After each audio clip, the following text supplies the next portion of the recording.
시청자 여러분 안녕하십니까. 이창홍 기자입니다. 요즘 우리 사회는 각종 피하들로 문제가 되고 있습니다. 광피하, 내피하, 군피하.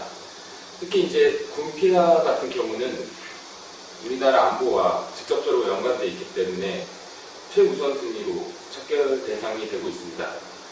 이런 상황에서 국방외교 전문가로 20대 국회 비례대표로 입성하신 정의당 비례대표 김종대 의원과 만나 군피하 문제와 오늘 최고의 이슈가 되고 있는 사드 배치 문제에 대해서 이야기를 좀 나누도록 하겠습니다. 네, 안녕하세요.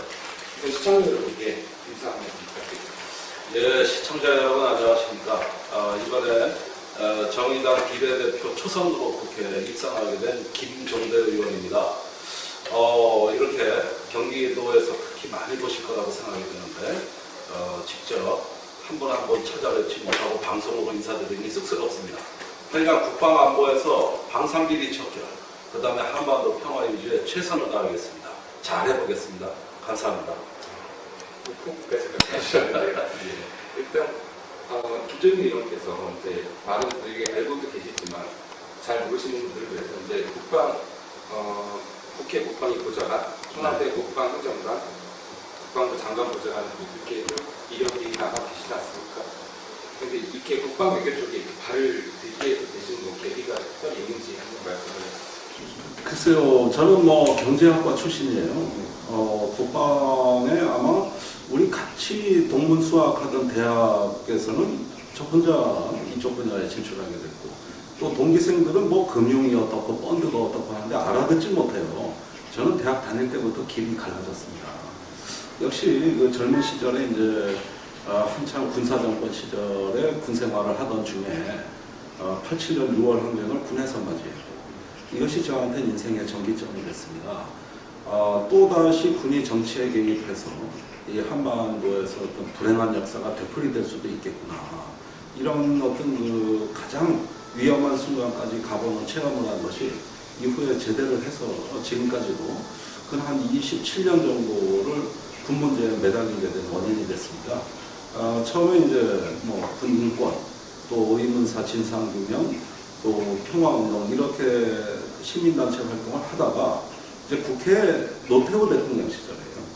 그때 국회 국방위에 들어와서 당시에 연일 화제가 됐던 율곡비리, 즉 무기도입비리 척결이라든가 또 군내 사조직 하나회 척결 문제, 이런 어떤 굵직굵직한 사안의 국정조사 청문회를 처음부터 겪으면서 이게 국방 분야가 내가 가야 될 길이구나.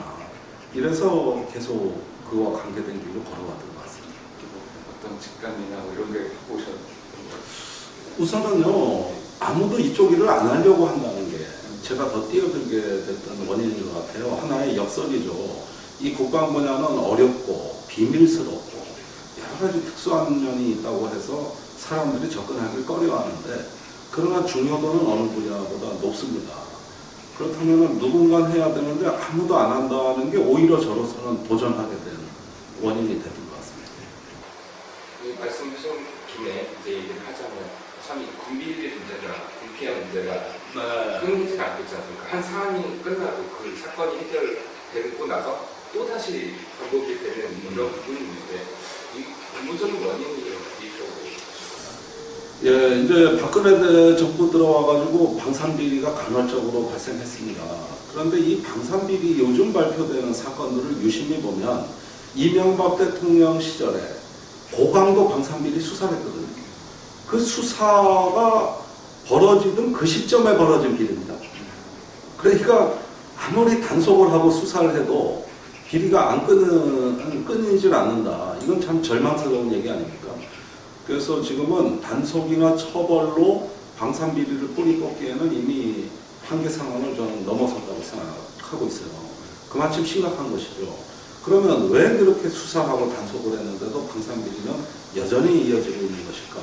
몇 가지 원인이 있습니다만은 저는 방산비리에 마치 정부가 피해자이냐 코스프레하는, 이거는 뭔가 잘못됐다고 봅니다. 방산비리를 조장한 배경에는 여러 가지 부실한 사업 관리, 또 비현실적인 저가 입찰제도 같은 무기를 너무 쥐어짜듯이 이렇게 마른 수건 쥐어짜듯이 가혹하게 관리를 한 측면이 있습니다. 그러다 보니 비리가 조장이 됐어요.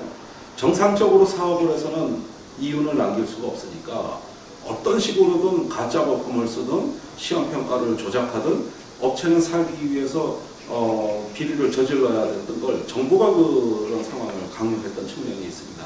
또한 정부 스스로가 방산비리의 몸통이었고요. 그건 뭐 통영함 사건, 또 해상 작전 헬기, 그 다음에 공군 전자전장비 이런 것들을 봐서 알겠습니다만, 아니 무기중개상이 어떻게 다 비리를 저지릅니까? 무기중개상은 로비를 하는 사람이고 그 로비를 받은 사람이 있을 거 아닙니까? 손바닥도 마주쳐야 소리가 나는 거거든요.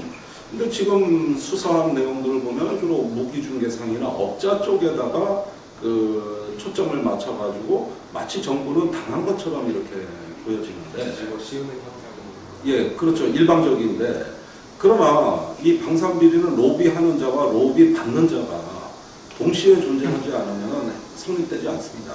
그런 면에서 정책 결정자들을 거의 수사한 적이 없고, 또 그 정책 결정자의 최고 책임자인 지난 이명박 정부 시절에 청와대 중요한 무기 도입에 대한 개입에 관한 부분이 규명이 안 됐어요.